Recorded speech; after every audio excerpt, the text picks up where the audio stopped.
So in this video, I'm going to show you how you can make an It's Learning course for some of your special education students. If you want to have a certain page for them to go to get in touch with you, or for you to share resources to just the students that you need to.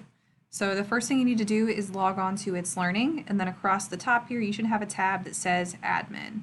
If you do not have an Admin tab, please make sure that you submit a 360 so I can get your profile adjusted for you. If you do have the tab, click Admin. And then you're going to click the Courses button. And what we're going to do is create a new course. So we're going to scroll a little bit further down, and right under the Search button, there is an Add Course button. So you'll click Add Course, and then you're going to give your course a name. So by default, this regular one will be checked. You need to double check that it is in fact selected. So course type regular, give it a title.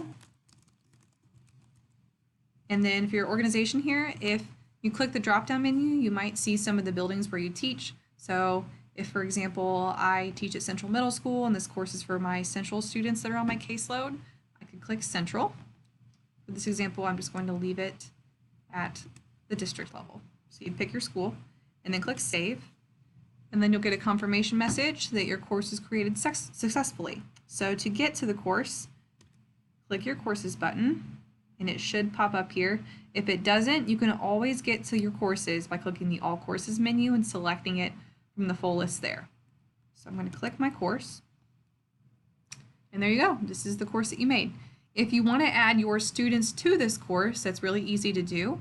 You'll click the More button and select Participants, and then under the Participants tab, there is an Add button, and that's what you'll use to add students to your course. So click the Add button. You can search for the student's first and last name. Make sure that pupil is selected, otherwise you won't have any search results, and all of our students have a pupil profile. So I'm going to search for a student to add. And when my search results come up, so I press search, I will put a check beside the student that I want to add to the course and click Add. And then I get a message that the student was added, and I would repeat this process for all the students I want to add to my course.